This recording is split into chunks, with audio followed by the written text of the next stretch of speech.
Hey guys, tonight we're doing something a little different. You've probably heard stories of Viking raids, swords, dragons, and longboats slicing through the fog like knives through cold butter. But what no one told you, what school textbooks conveniently left out, is that Vikings were absolutely obsessed with keeping their hair soft, shiny, and moisturized. Yes, even in the middle of a snowstorm, with a wolf howling in the distance and your neighbor literally sharpening a battle axe, hair care mattered. So, before you get comfortable, take a moment to like the video and subscribe, but only if you genuinely enjoy what I do here. I promise, no shampoo ads. Just stories. Also, comment below, where are you watching from, and what time is it right now? Now, dim the lights, maybe turn on a fan for that soft background hum, and let's ease into tonight's journey together. You arrive on the icy edge of a fjord, the wind already slapping your cheeks like an impatient aunt at a family dinner. The wooden planks beneath your feet groan as you step off the ship, and the smell hits you, a sharp blend of wet pine, old fish, and something else, animal fat, maybe. Definitely animal fat. Welcome to the village of Skardafjell, population, rugged. It's the kind of place where even the goats look like they've been in bar fights. And yet, the people here have incredible hair. As you make your way past longhouses with grass-covered roofs and thick curls of smoke rising into the slate-colored sky, you start to notice the glint of sunlight on braid and beard. One man passing by has his blonde hair woven so intricately that it looks like it belongs in a Norse art museum.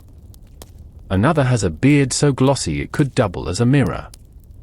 You're not imagining things, this isn't accidental. Winter is coming fast. You can see it in the frost creeping along the edges of the wooden doors, in the way people's breaths puff like little clouds as they talk. And despite the daily chores, the hunting, the boat mending, and, the occasional axe-based disagreement with rival clans, everyone here seems to make time for hair care. You're greeted by a woman named Brynhild, who looks like she could knock down a pine tree with a single stare. She's got coppery hair that sways like flames and hands that smell of rosemary and fermented goat's milk. She sizes you up, not unkindly, and says, "You're going to want to do something about that scalp, foreigner. The cold will eat it." Charming. She leads you to a communal hut, one of many scattered along the shoreline, but this one smells different. Inside, it's warmer, lit by a central fire pit and lined with clay pots, wooden bowls, and bundles of herbs hanging from the ceiling. You spot a lump of bear fat melting slowly in a dish and another bowl filled with something that smells suspiciously like mint and ashes. This, Brynhild says, scooping up a dollop of the bear fat, is how you keep your head from cracking like dry bark. Now, modern historians will tell you that Vikings weren't quite the filthy berserkers we often picture. In fact, excavations across Scandinavia have revealed combs, tweezers, and even ear spoons, yes, ear spoons, suggesting that grooming was taken very seriously. Personal appearance wasn't just a matter of pride, it was social currency. You want to be taken seriously in the mead hall? You show up with your beard oiled and your braids tidy. No excuses. There's a bowl of icy water nearby, and you notice a young girl rinsing someone's hair while humming an old folk tune. The water, by the way, has chunks of birch bark floating in it, used for both its astringent properties and, apparently, because it smells like clouds after a thunderstorm, whatever that means.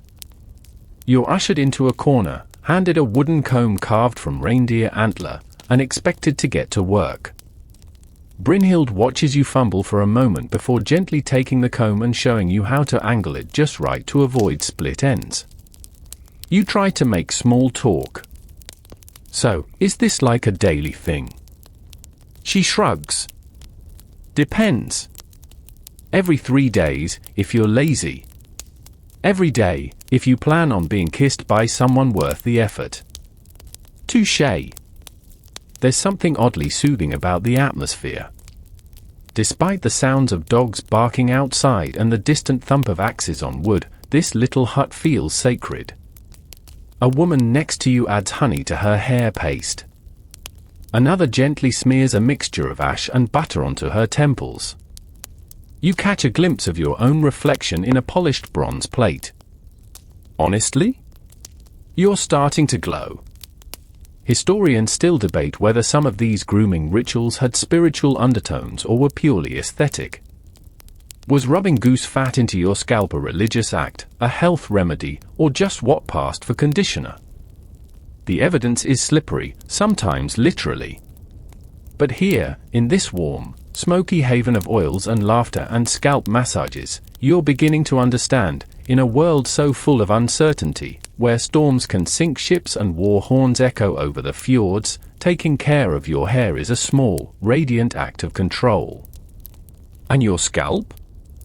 It's finally starting to feel less like dried moss.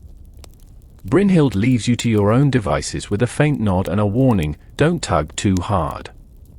Hair remembers. You don't know if that's a Viking proverb or just something she made up to mess with you, but you decide not to test it. As you walk back out into the crisp morning air, your newly greased scalp glistens faintly under the weak sun. You pass a pair of boys running through the snow, their braids bouncing in rhythm as they shriek and pelt each other with ice chunks. Despite the chill, the village hums with life. You begin to notice how much attention is paid not just to survival, but to presentation. And for the Vikings, presentation starts from the head down. You follow the scent of juniper smoke to another hut, this one larger and filled with quiet concentration. Inside, 3 women crouch over steaming basins, each mixing a different concoction. One bowl fizzes slightly, something fermented, maybe. Another releases a sharp, clean scent of pine and crushed mint. The third contains a purple paste that looks suspiciously like mashed berries, which you are very much warned not to eat. Trust me, says one of the women, your mouth will go numb.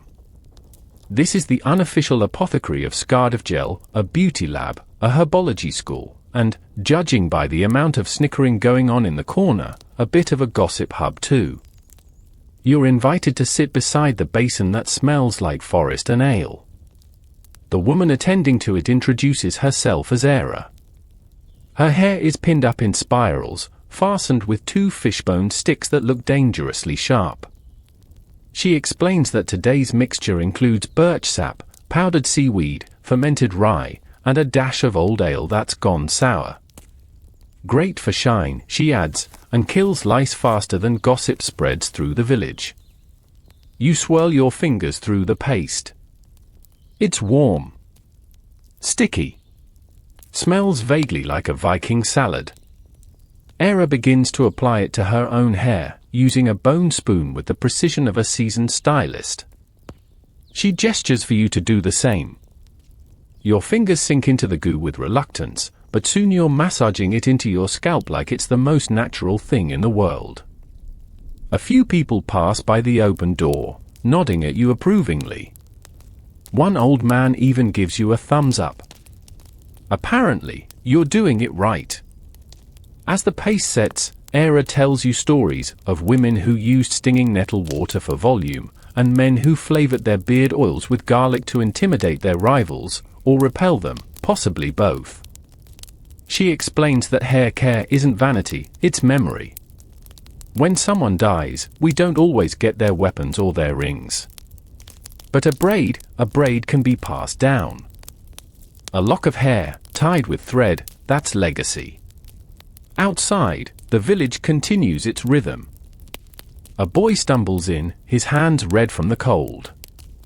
He's holding a bowl filled with warm deer fat, which he deposits beside a jar of beeswax and some pine resin. You watch as the women begin stirring it all together into what can only be described as the Viking equivalent of pomade. It smells bold. Like you'd grow a beard just by smelling it too long. Aura offers you a small handful. Here, seal it in. As you rub the mixture into your hair, you catch a glimpse of yourself in a basin's surface.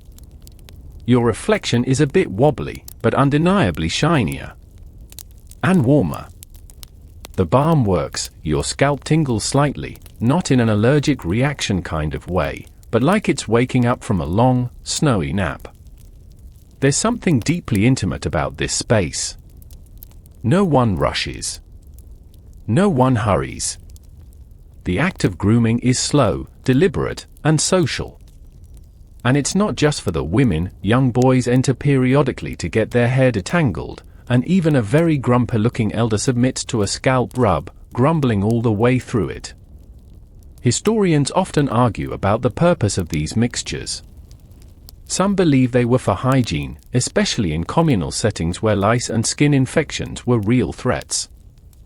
Others point to religious rites, cleansing the body before invoking the gods, or preparing oneself for important life events like marriage or battle. And some scholars argue, quite convincingly, that maybe the Vikings just liked smelling nice. The truth, as usual, is probably somewhere in between. One curious practice Era mentions involves placing warm stones near the scalp after applying a conditioning mask. Not hot enough to burn, just enough to open the pores. It's a bit spa-day, a bit sauna, and a lot. Please don't drop that on your head. As the paste in your hair begins to dry and flake a little, you're handed a thin cloth soaked in mint and warm water to wipe off the excess. Your scalp feels clean, but not stripped. Nourished, but not heavy. You thank Era, who sends you off with a small pouch of dried herbs for emergencies and strict instructions not to use snow as a rinse because, quote, your follicles are not made of iron. Stepping back into the chill, your head surprisingly warm, you realize this might be the best your hair has ever felt. And in a place where battle axes are common accessories, that's saying something. You don't make it far before someone yells your name, or, more accurately, a version of your name that sounds like it's been chewed on by a goat and spit back out. You turn and see a man emerging from the forge, his beard singed at the tips, and his apron stained with soot and something that might be mead or might be blood. This is Stigender, the village blacksmith. His beard is a thing of legend. Thick, dark, split into 3 woven braids bound with tiny rings carved from antler. It swings when he moves, like it has its own opinions about things. Stigender grins at you and waves a hand. Come see what a real man does with conditioner. You don't really have a choice. Inside the forge, it's warm, oppressively so. The heat hits you like a wool cloak soaked in fire. Sparks fly from the anvil where another apprentice is hammering something unidentifiable, and the whole place smells like hot metal, damp leather, and pride. In the corner, near a bucket of cold water and a pile of hoof trimmings, you see a row of combs. Dozens of them. Carved from bone, horn, wood, even metal. Stigender picks up a comb shaped like a tiny boat and holds it up proudly. Made this myself, he says. For untangling knots before battle. Or bad conversations. There's laughter from a couple of warriors standing nearby. One of them is applying a sort of waxy salve to his beard while inspecting himself in a polished shield. The other dips a comb into a jar filled with a greyish paste and begins carefully working it through his hair. You expect him to grunt or posture or talk about how he wrestled a bear once. But instead, he says, split ends ruin helmets. It's here that you start to notice a pattern. No one is joking about this. Sure, there's the occasional wink, the casual bravado. But grooming here is serious business. A matter of dignity. Maybe even survival. Stigender tosses you a small pot of something pungent and motions for you to open it. Inside is a thick, creamy balm the color of smoked butter. That's from goat marrow, he explains. Mixed with pine tar, a dash of honey, and ash from yesterday's forge. Adds shine. Seals the ends. Smells like confidence. You apply it as instructed, slowly, from root to tip, combing it through with one of the handmade tools. It's messy, sticky, kind of smells like a barbecue pit on a romantic date. But weirdly enough, it works. Your hair feels protected. Heavy, but not greasy. Anchored. As you work, Stiganda tells you about the connection between hair and identity. When a warrior dies, we burn their ship, their sword, their clothes. But we braid their hair one last time. So even in the afterlife, they're presentable. He pauses, then adds with a grin, no one wants to meet Odin looking like a mess. He gestures to a wall where various decorative beard rings hang on display. Each one is etched with runes or tiny animals or family symbols. You earn these, he says, for acts of valor. Or acts of patience, like raising a teenage son. There's a pause as everyone nods solemnly. Apparently, teenage sons are worse than battle. A younger apprentice brings over a small box filled with dried herbs and asks you to choose one. You go for a sprig of juniper, mostly because it smells the least weird. He grinds it into a powder and mixes it with oil before massaging it into your scalp. It tingles. And for a moment, under the weight of the hammering, the laughter, and the occasional smell of burning hair, you feel pampered. Historians have long debated how much of this grooming ritual was ritualistic versus pragmatic. Sure, it's cold. Sure, it's dry. But does that fully explain the level of artistry? Some experts think these practices were tied to status and even matchmaking. Others suggest spiritual undertones, cleansing, renewal, protection. Still others shrug and say they were just really into looking good. Regardless of theory, one thing's for sure, hair was not an afterthought. From decorated combs found in graves to carved grooming kits worn on belts, Vikings invested time and skill into the care of their locks. And judging by the way Stiganda gently wraps his beard in cloth before returning to the forge, it wasn't just about aesthetics, it was about respect. Before you leave, he gives you a tiny ring of antler etched with a rune you can't quite decipher. For your hair, he says. Or your key ring. Or your next bad date. Depends on what breaks first. You step back into the cold, head slightly heavier with salves and stories. And honestly, you've never felt more radiant. Or flammable. You've barely had time to process the idea that your head now smells like a smoked goat wrapped in pine needles when the wind changes. It cuts down from the hills with the kind of sharpness that could slice bread. Your scalp, now protected by an alarming amount of oil and residue, is the only part of your body not immediately offended by the cold. You trudge up a narrow trail, following the worn path that locals used to reach the upper fields and the animal pens. Snow crunches underfoot, and your breath forms little ghosts in the air. In the distance, smoke coils gently from a chimney and disappears into the overcast sky. You're not alone on this path. Ahead, a woman named Sigrid walks with a woven basket under one arm and a fox fur hat so enormous it looks like it's trying to escape her head. You catch up. She nods once and says, "Time to feed the goats. And oil the children." You're hoping she means children metaphorically. Sigrid leads you to a stone shed surrounded by grazing sheep and goats, though grazing may be generous, considering everything is covered in snow. Inside the shed, it's surprisingly warm. The animals huddle close together, steaming slightly in the cold light. Along one wall, a shelf holds several clay pots and a leather satchel filled with dried herbs. "This is where we make the winter blend," Sigrid explains, opening a pot and revealing a thick, brown mixture. Bear fat, juniper, moss, pine resin, and sometimes trout oil. Depends on the mood.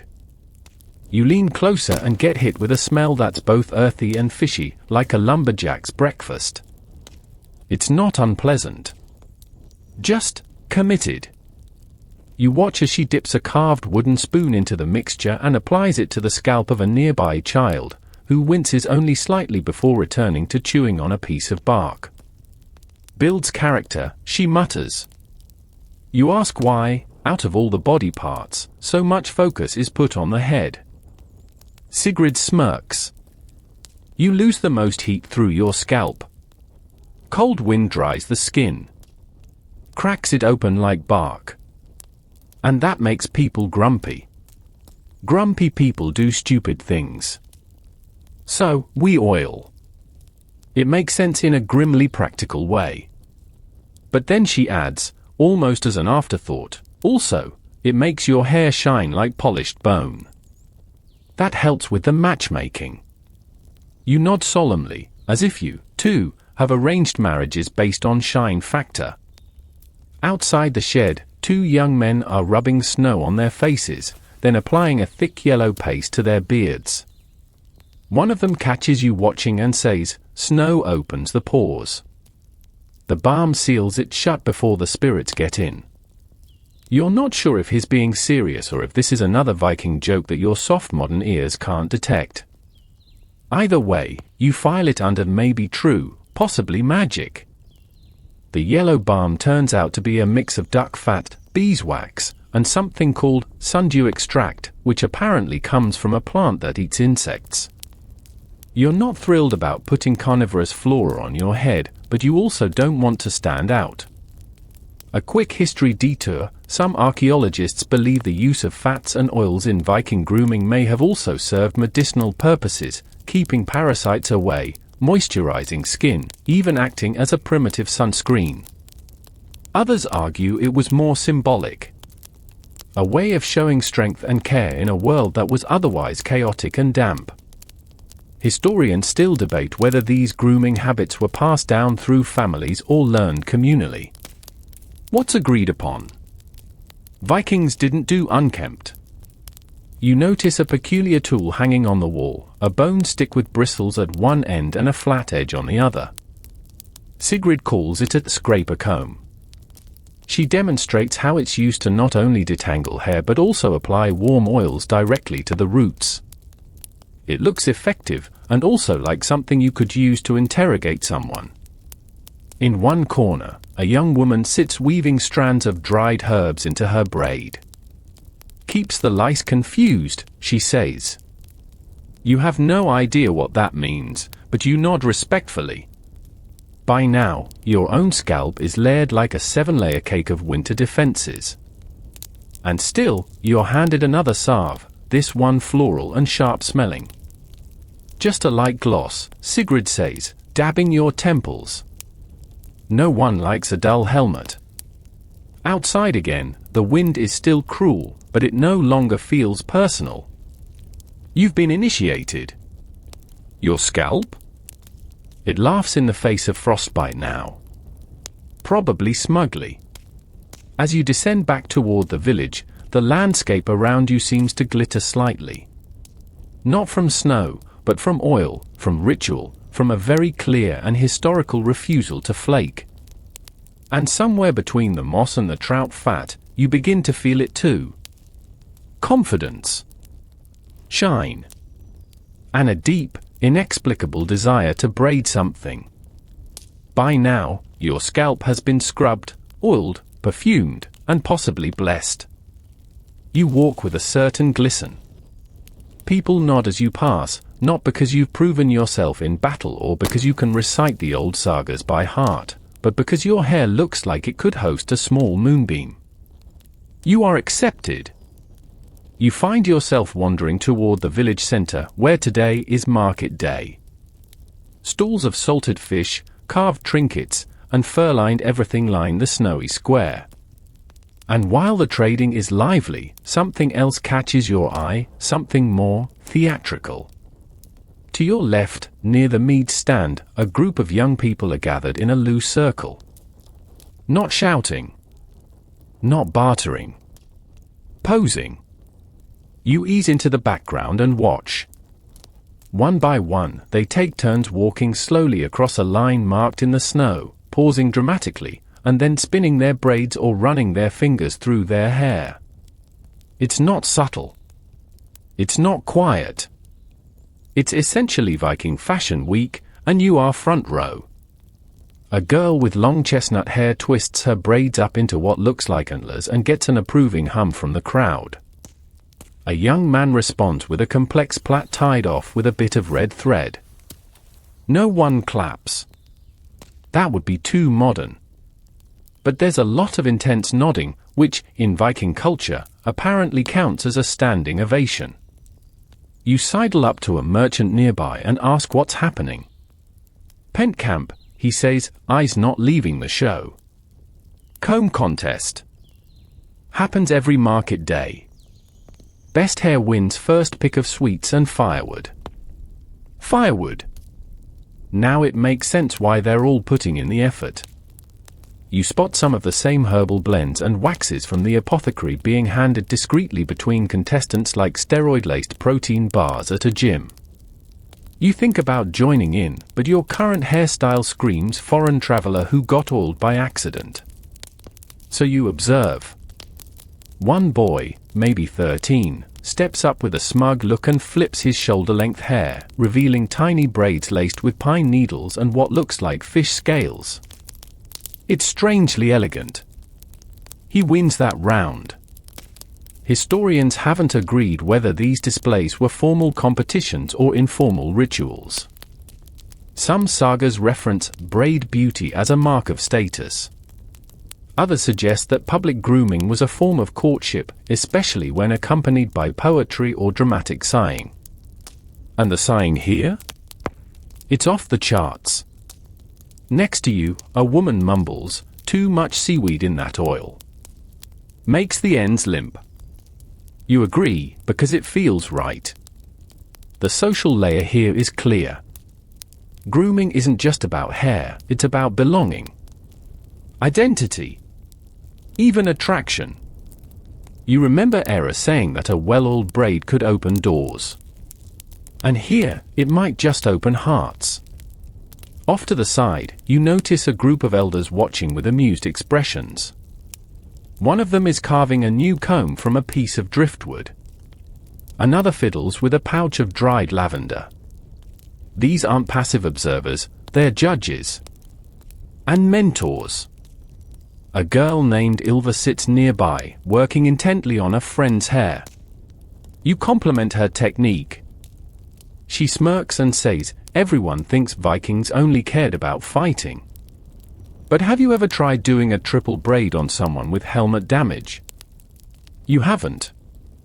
And you hope you never will." She offers to braid yours. You sit, because at this point, resisting would be like saying no to soup in a snowstorm. Her hands move fast, efficient, twisting and tucking in a rhythm older than language. You catch snippets of conversation around you, complaints about wax texture, theories on rosemary versus mint, an impassioned argument about whether combs should be boiled between uses. Your braid is finished with a small ribbon of dyed wool, red, apparently signifying visitor, mildly tolerated. Could be worse. The sky begins to dim. Someone lights a torch. The contests wind down, and the market slows into a gentle hum of end-of-day chatter. Your scalp feels tight from the braid, warm from the oils, and oddly dignified. This wasn't just a market day. It was a grooming showcase. A living reminder that even in a land of snow, steel, and sagas, softness had a place. It had power. As you walk away, your braid bouncing lightly with every step, you think, somewhere out there, a Viking ghost is probably nodding in approval.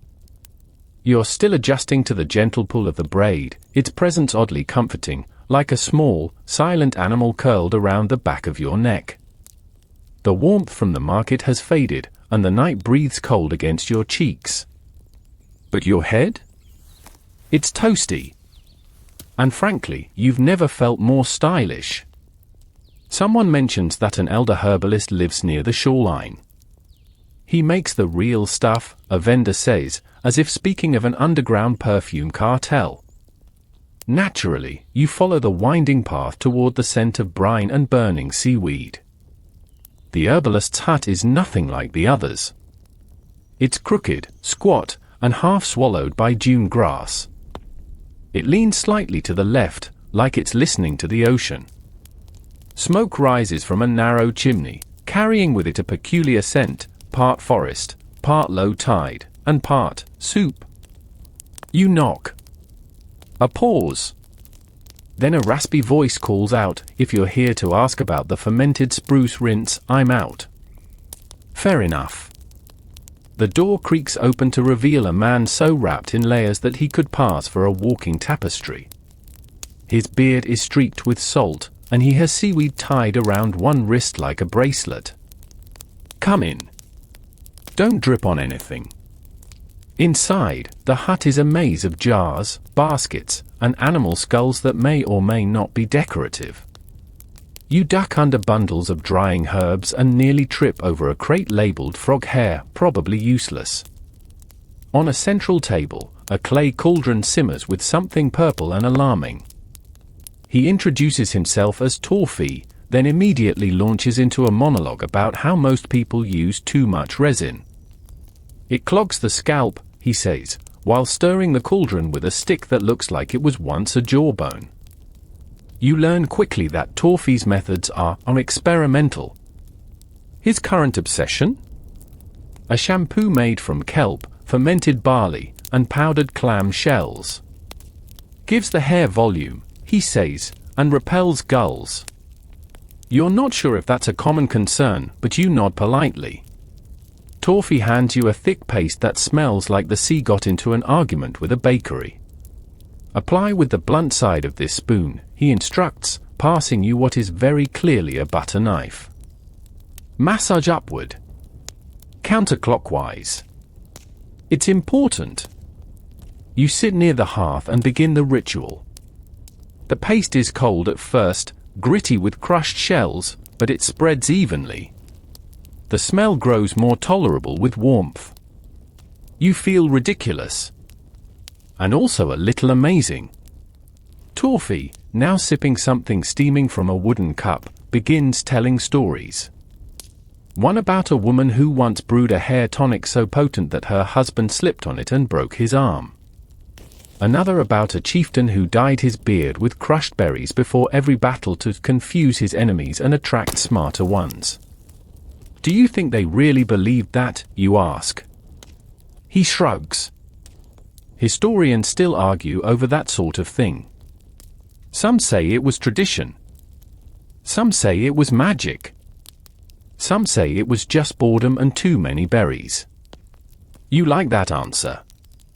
He opens a small box and shows you something remarkable, a comb made from whalebone, carved with runes so tiny they seem whispered. Found it on the beach after a storm, he says softly. Still works. You comb through your hair with it. The paste is setting now, becoming less gooey, more nourishing. The smell has mellowed into something oceanic and strange, but in a poetic way. Torfi watches, then nods.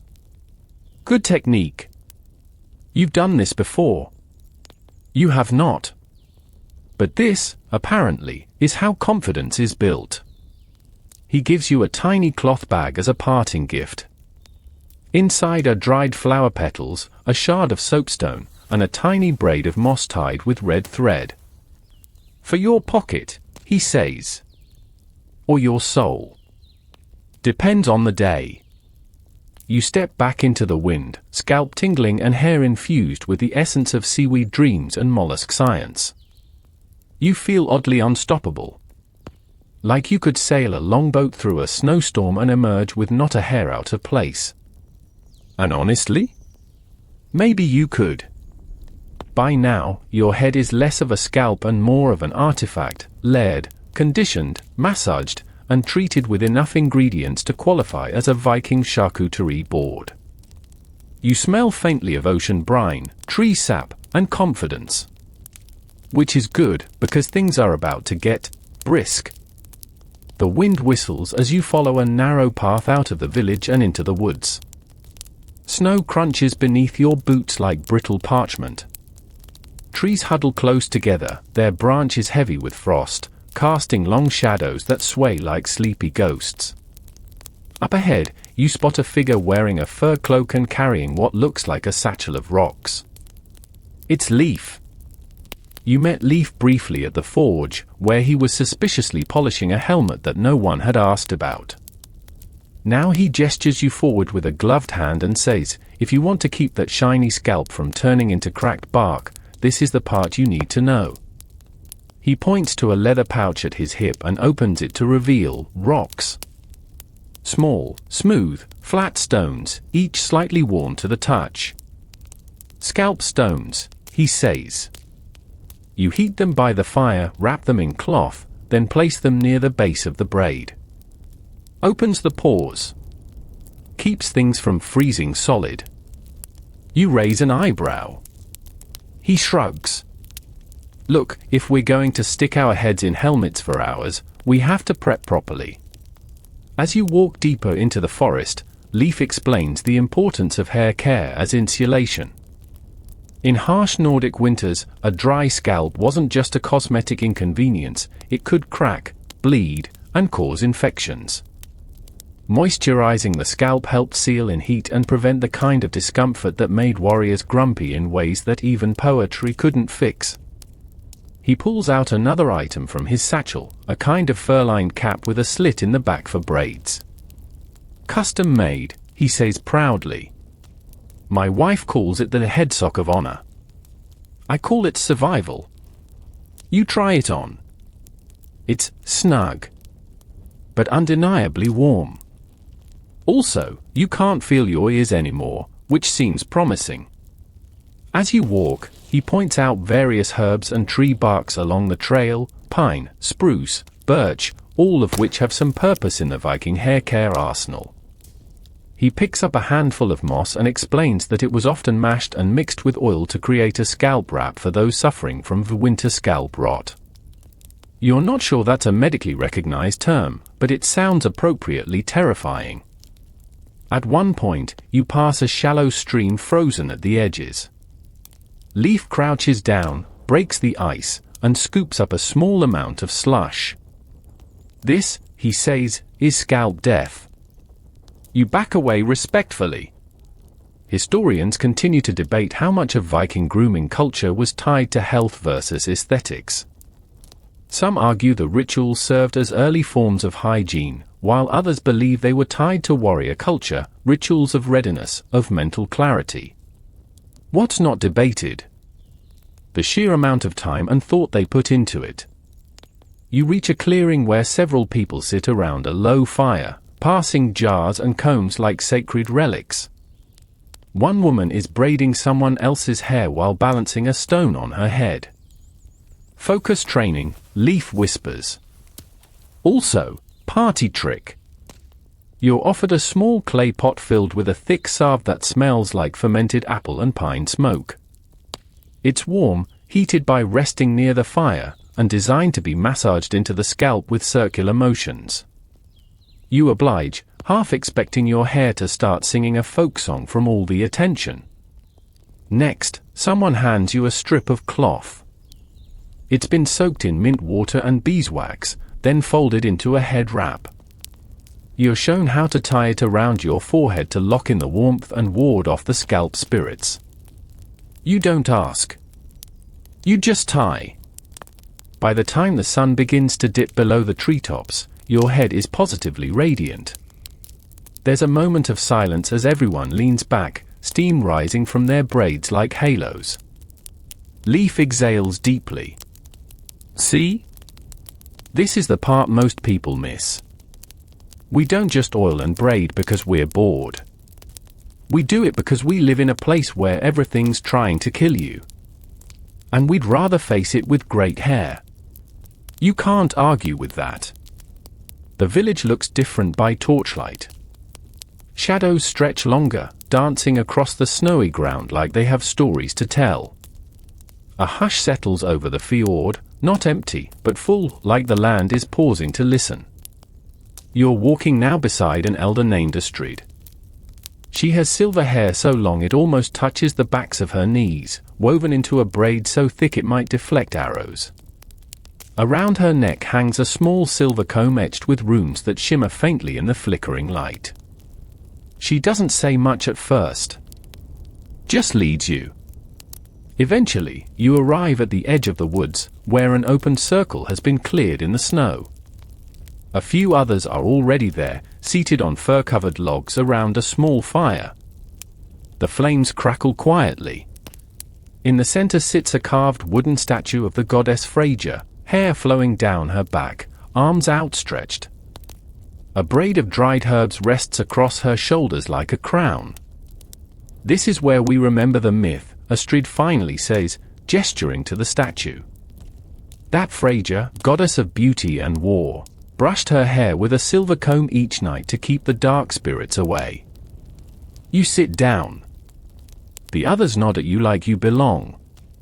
Like your seaweed and bare-fat enhanced hair has earned you a spot at the fire. Astrid begins the story.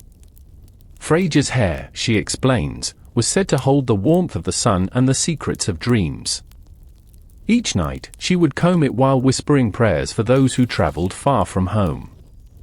Some say the comb itself held power, that the act of brushing wasn't just for beauty, but for memory, for clarity, for magic. That each stroke through her golden strand spun protection across the land like invisible thread. The others join in now, brushing their own hair with slow, reverent movements. You're handed a comb, bone, worn smooth with time, and instinctively follow their rhythm. The wind sighs in the trees. Astrid tells you that silver combs were rare, but when found in burial mounds, they were often accompanied by charms, pieces of mirror, and bits of carved wood. It meant something, she says. More than grooming. It was care, wrapped in ritual.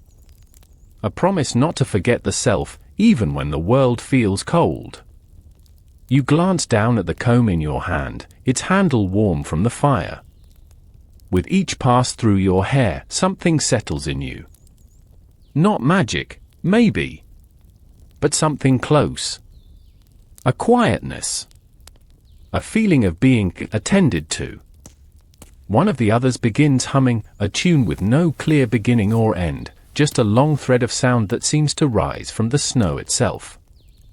You don't know the song, but you feel it settle into your bones. Your fingers keep combing. The heat of the fire presses gently against your cheek. You catch glimpses of the sky through the bare tree branches, and for a moment, it feels like even the stars are holding their breath. Some historians argue that the Freyja comb stories are metaphor, symbolic devices layered into mythology to reinforce social norms. Others believe they point to real nightly rituals, passed from mothers to daughters and mimicked by others as a source of comfort and connection. The truth, as ever, is wrapped in layers.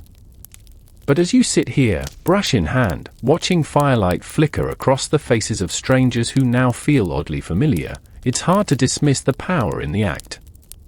Astrid finishes the story with a line that doesn't appear in any sagas. When you take time to care for your hair, she says softly, you are telling the world, I am still here. And in this circle of warm heads and glowing braids, you feel that truth settle like a cloak across your shoulders. Before the group disperses, a pouch is passed around. Inside, tiny silver charms shaped like combs. You're given one, and Astrid ties it gently into your braid. Protection, she says. And style. You thank her. And though your fingers are a little stiff from the cold, they move almost automatically to touch the comb in your hair. For the first time tonight, the wind feels less biting. More like a whisper of something ancient, brushing past you with the gentleness of a goddess. The next morning arrives quietly, muffled by snow and heavy clouds. Your braid still holds its shape, a little tousled from sleep, but undeniably intact. You wake with the faint scent of herbs still clinging to your scalp and the small silver charm from Astrid's firelit ritual tucked beneath your cheek. You stretch, yawn, and emerge from the longhouse to find the village oddly hushed. A low mist hangs over the rooftops, and even the goats seem to be taking a contemplative morning. You follow a few villagers up the slope behind the settlement, toward a clearing you haven't noticed before. Smoke drifts lazily from a stone hut nestled among birch trees. Inside, the air is thick with warmth, humidity, and ashes. Welcome to what one woman calls the smokehouse of beauty. It's not what it sounds like. Inside, the walls are lined with drying racks, baskets of lard, bundles of birch bark, and, yes, a full bucket of cooled ashes. An elderly couple stands at the hearth, stirring a large iron pot of what can only be described as grey goo. The woman, whose hands are stained a kind of ceremonial soot black, turns to you with a twinkle in her eye. Time to try the ash wrap. You do a mental inventory of what's already been applied to your head over the past few days: fish oil, marrow, moss, herbs, wax, mud, seaweed, possibly beer. Adding ashes at this point feels on brand. She dips a wooden spoon into the pot and smears a line of the mixture across your part. It's warm, slightly grainy, and smells like yesterday's campfire in a good way. She massages it in with careful, practiced hands. Around you, others sit patiently, their hair sectioned and coated like a batch of over-seasoned bread loaves.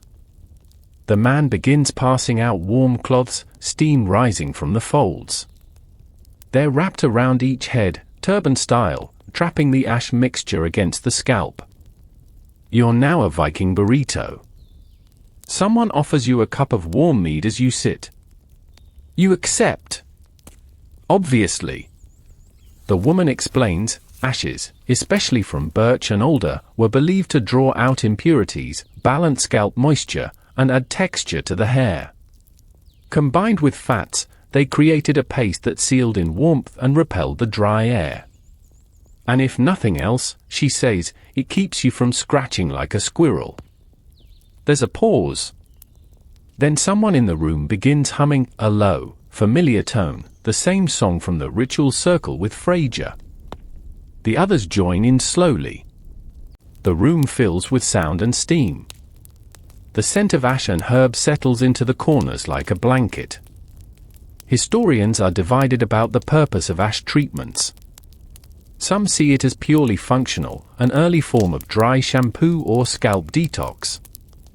Others suggest it had symbolic meaning, mimicking the transformation from wood to flame to powder, a metaphor for cycles of death and rebirth. And still others believe it was simply what you did on misty mornings when your hair felt dull and the mead was hot. The cloth on your head is removed after what feels like the exact right amount of time. Your scalp feels tingly. Alive. Not in a please call a healer kind of way, but in a way that makes you want to do yoga or conquer Greenland. The ash is rinsed away with a mixture of warmed rainwater and crushed mint. Your hair feels weightless, like it's floating an inch above your skull. You catch your reflection in a bronze dish. There's a new texture, rougher, yes, but powerful. Earthy. You could be mistaken for a forest deity. Or a very clean raider. Someone laughs softly beside you. A woman with thick, wavy hair the color of storm clouds. You survived, she says, handing you a comb made from chardwood. Now you're one of us. You comb through your hair, which now makes a soft crunching sound as the last traces of ash give way to silkiness. Around you, others chat, exchange recipes, argue softly about whether goat milk ruins or improves the effect. There's a large slate slab near the door with names etched into it. At the very bottom, freshly carved, is yours. You didn't notice it happen. But somewhere between the paste and the humming, the warm cloth and the mint rinse, you were initiated. You are now part of this long line of people who coat their heads in nature and call it wisdom. And honestly, they might be onto something.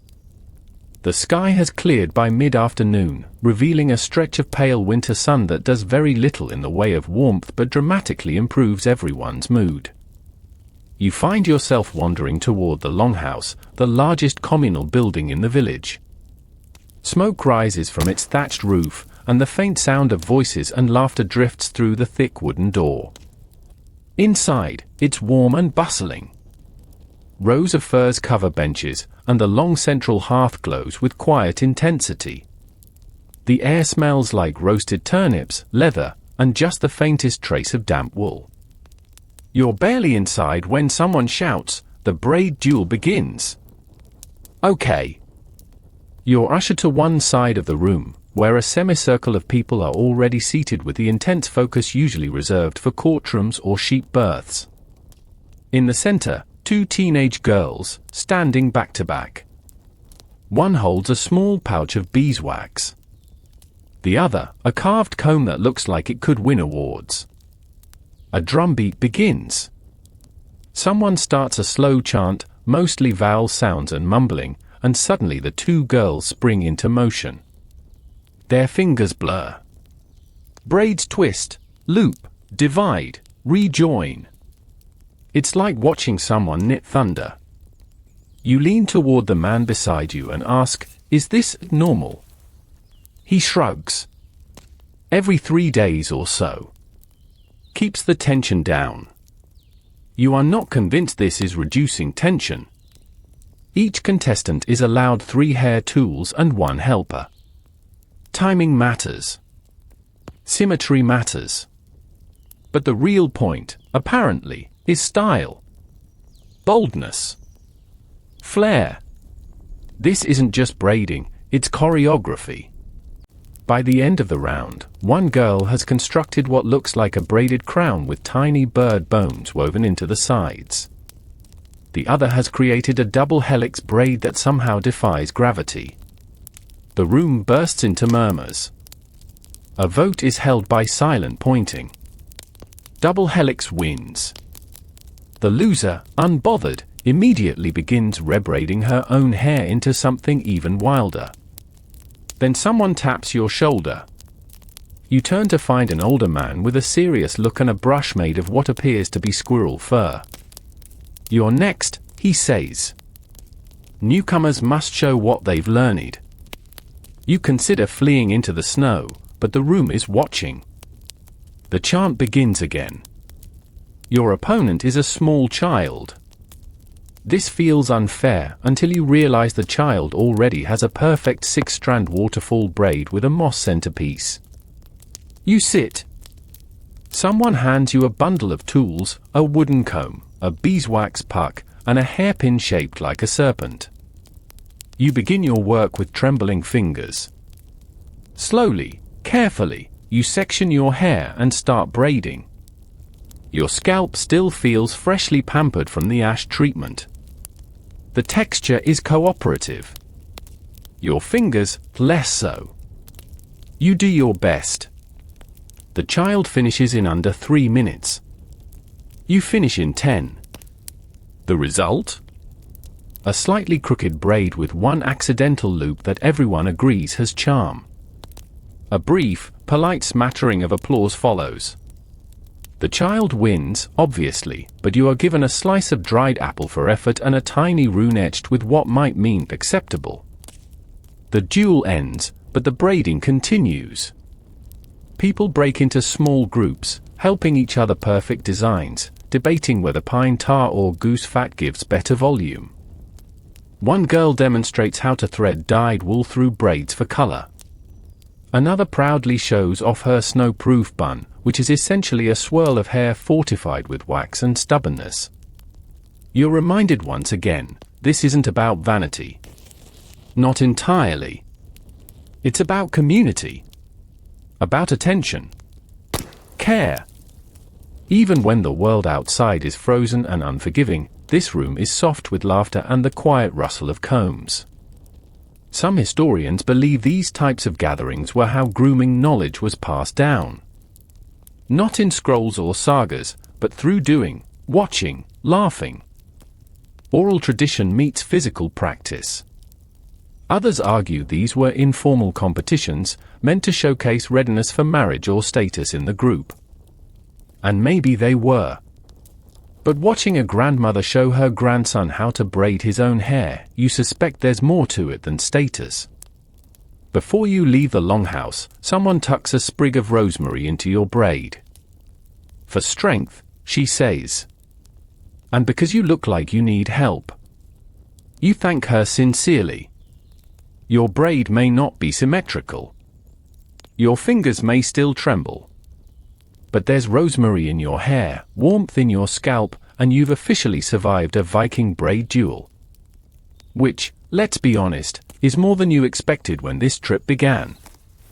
The stars are just beginning to pierce the evening sky when you climb the ridge behind the village.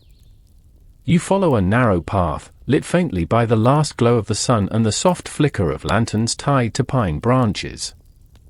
You've heard whispers about this place all day, how some villagers go there not to wash, not to style, but to watch.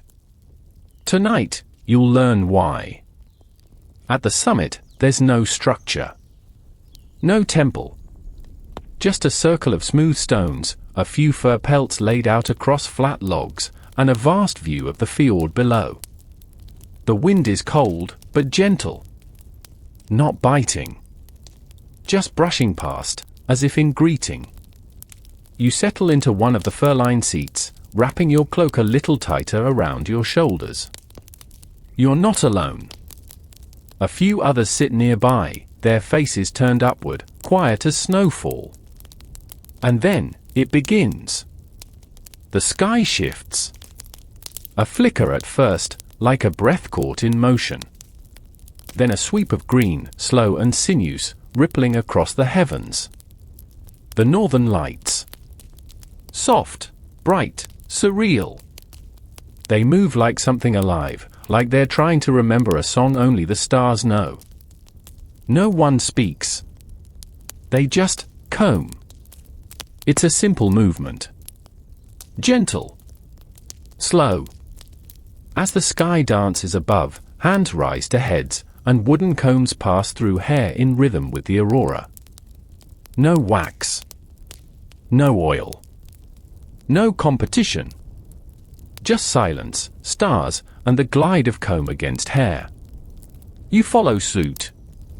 Your fingers find your braid. You loosen it carefully, feeling the wind slip through the strands like cool water. You begin to comb, each motion steady, unhurried. Your hair lifts slightly with each breeze, falling softly back into place. This, someone had told you earlier, is the aurora ritual. Not every night. Only when the sky calls. The belief is that Frasier herself rides through the stars when the lights appear. Combing your hair beneath them is a way to honor her. To invite clarity. And perhaps, on nights like this, to let go of whatever burdens you carried into the dark. It's not just myth. It's practice. A small boy near you whispers something, barely audible. If you comb slow enough, the wind remembers your name. You don't ask what it means. You don't have to. The cold brushes your face. Your scalp tingles, not from product, but from presence. You are here. Really here. Breathing the same air that once blew through the braids of people long gone. Staring at the same sky. Doing what they did, not because it makes sense, but because it feels right. Historians rarely mention this part of Viking life. The quiet moments. The hair care rituals that aren't dramatic or practical. Just sacred. Or close to it. You think about that for a while. The aurora flickers overhead, casting pale green light across your shoulders. It feels like being inside a sigh. A soft, slow exhale from the sky. You keep combing. One stroke for yesterday's worries. One for the cold that cracked your lips. One for the parts of yourself you'd forgotten until now. And all the while, the wind does its part, whispering through your hair, lifting the strands, carrying them like a prayer into the night. The morning air carries the scent of salt, smoke, and thawing earth. A rare warmth seeps into the village from the low, Amber sun, one of those deceptive winter mornings where you think spring might be hiding just beneath the next snowdrift. You're summoned early, before breakfast, by a woman named Inga, whose expression suggests something important is afoot.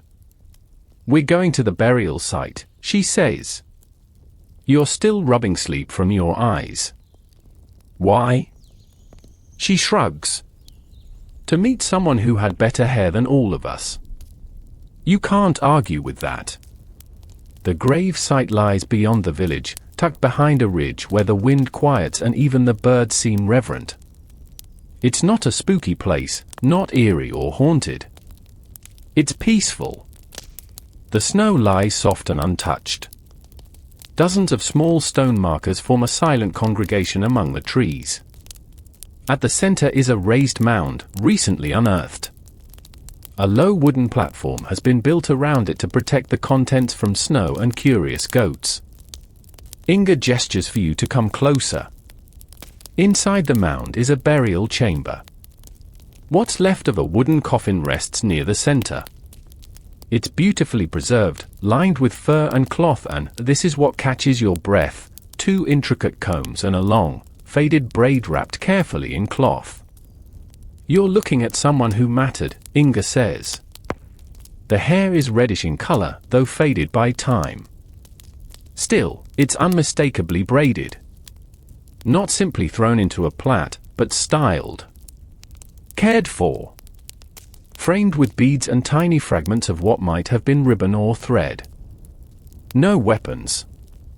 No crown. But this, Inga says, pointing to the combs, tells us they were respected. You crouch beside the display, careful not to breathe too hard.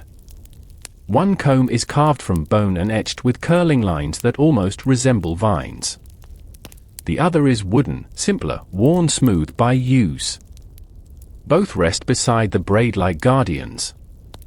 Historians have long puzzled over such finds.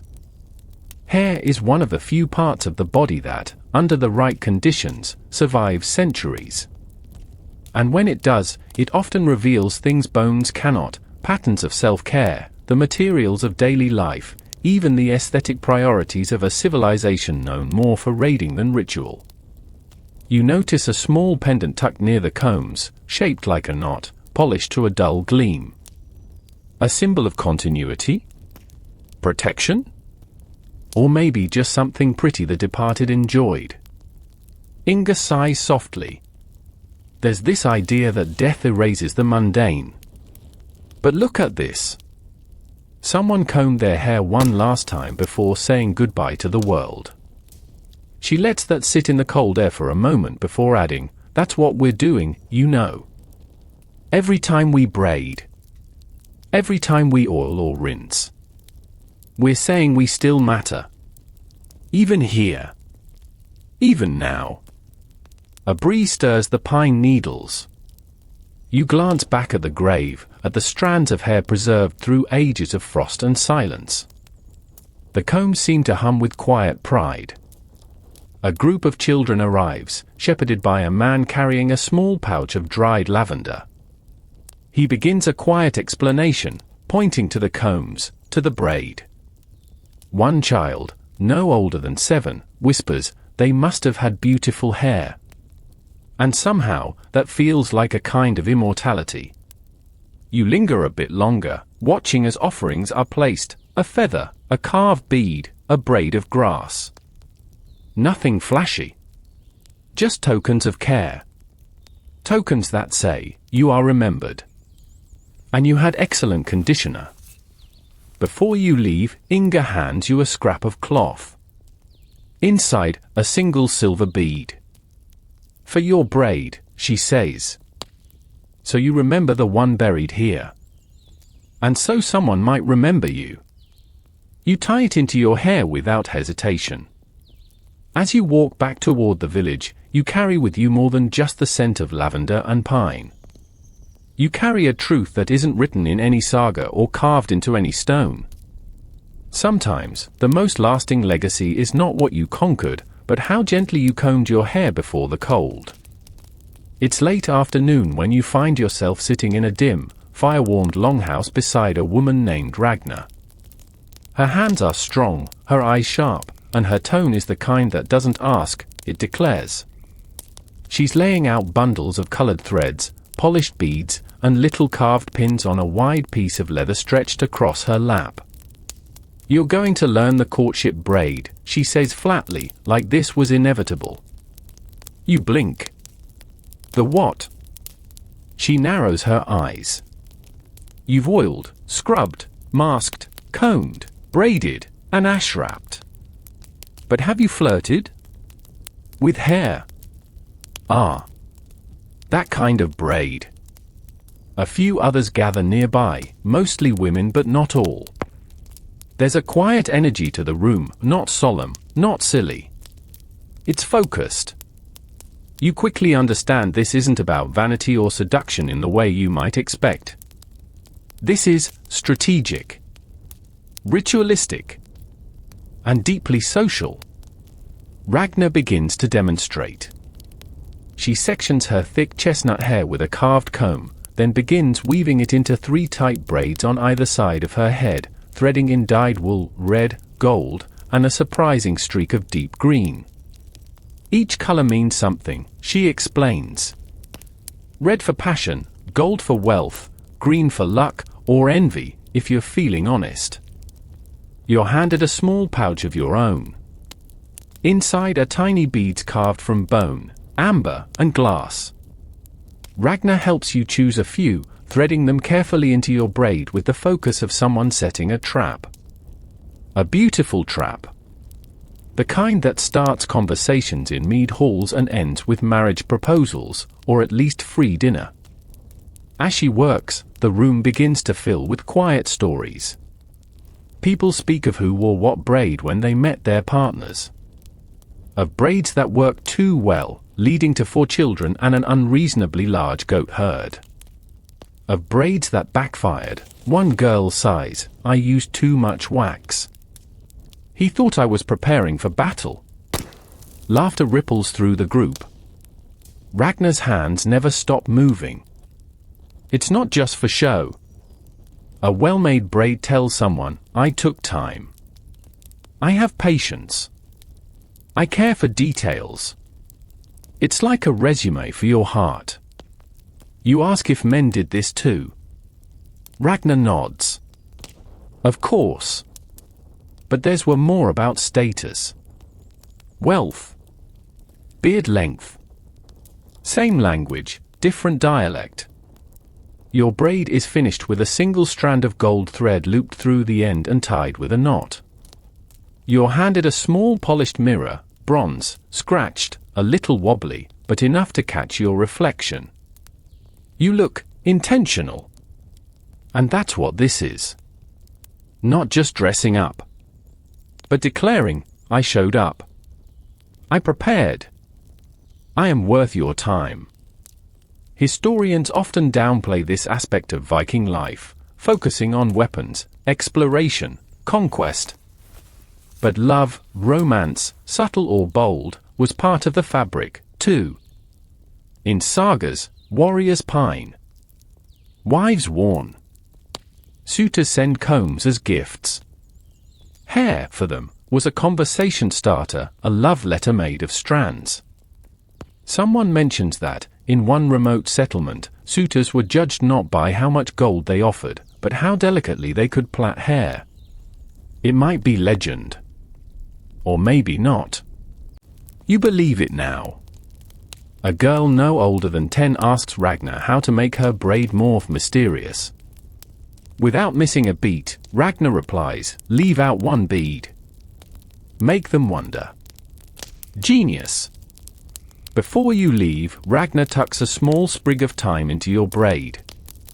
For clarity, she says. And because your last section got messy. It happens. You thank her and step outside. The air is cooler now, but your head feels warm again, protected by intention, art, and just enough thread to spark curiosity. You don't know if anyone will fall in love with you tonight. But your braid? It's ready. Snow falls softly that evening, not in flurries or swirls, but in slow, deliberate flakes that seem to think they're part of something poetic. You step outside, the fire-warmed longhouse behind you, the scent of thyme and beeswax lingering in your braid. Somewhere nearby, someone is singing. But your next lesson isn't in a hut or under the stars. It's in the woods, just beyond the boundary where trees grow taller and silence hangs heavier. You're following a small group of warriors, cloaked in furs, their breath visible in the moonlight. At first, you assume you're tagging along for some kind of hunt. But then you notice one of them pulling a small pouch from beneath his cloak. He dips his fingers in and rubs something thick into his scalp. You've seen that paste before. Sebo. Rendered fat. The war version of leave-in conditioner. Welcome to Battlefield Beauty Secrets. The man beside you, Sven, a mountain of a human with a voice like distant thunder, grins when he sees your confusion. You think we're going to war without prepping our hair. You don't know how to answer that. He explains as you walk. Helmets freeze. Wind bites. If you don't seal your scalp with sebo, you'll come back with skin like dried bark and braids that snap like twigs. That's how you lose respect. You nod slowly, because this man could crush your bones with a sneeze and yet is currently dabbing fat behind his ears with the care of a skincare influencer. The warriors pause at a clearing. They begin preparing. But not with swords. With mirrors. Tiny, polished slivers of bronze appear from their bags. One man removes his helmet and begins rebraiding a section of his hair that had come loose. Another carefully wipes ice from his beard and applies a light layer of wax. You stare. Not out of disbelief anymore, but admiration. This is not vanity. This is ritual. Part of the uniform. Every braid laid, every strand secured, every twist tightened is part of who they are when they go into the forest. It's armor, just like the male shirts and shields. Someone hands you a small tin. Inside, warm sebo, infused with pine oil. You mimic the others, rubbing a thin layer across your scalp and temples. It's greasy, sure, but protective. Sealing in the warmth, locking out the cold. One warrior notices your movements and nods. Good. No frostburn for you today. Historians have uncovered grooming kits buried with Viking warriors, combs, tweezers, ear spoons, even containers for oils.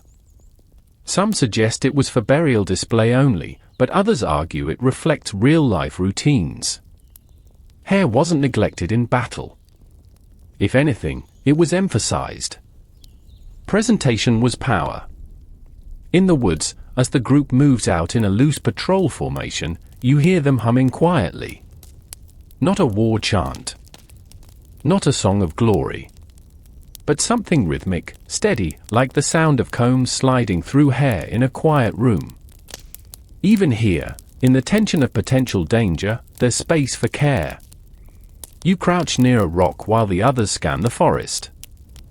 The moonlight glints off a nearby helmet, and you see the reflection of your own face. Your braid, slightly windblown but still holding, shines faintly in the light. You think of Fraser's comb. Of ash wraps. Of braid duels. Of rosemary tucked behind your ear. All of it has led here, to this moment of quiet in the cold. Sven returns with a handful of pine needles and gently presses them into the wax in his beard. Keeps the scent familiar, he says.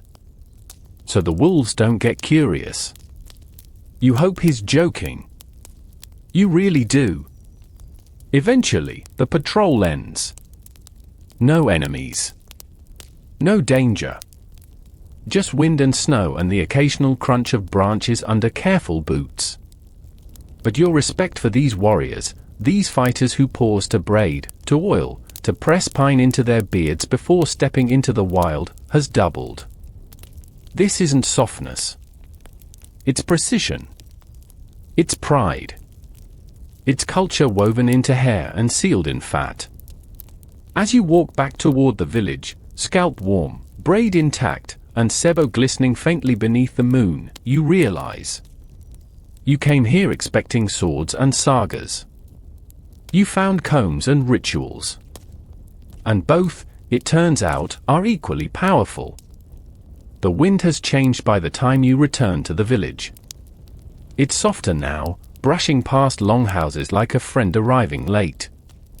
The fires burn lower, the air carries the scent of pine, roasted barley, and candle smoke, and the snow, still falling, has slowed to a kind of quiet that feels almost ceremonial. It's your final night in Skardafjell. You step into the communal hall one last time, and this time, no one asks questions. They simply make room. Someone pats the bench beside the hearth. A bowl of warm porridge is placed in your hands. Someone else tosses you a comb. You're home. Tonight is not about ritual or competition. It's not a market day, not a feast, and there's no aurora streaking across the sky. Tonight is just the end of a very well-conditioned journey.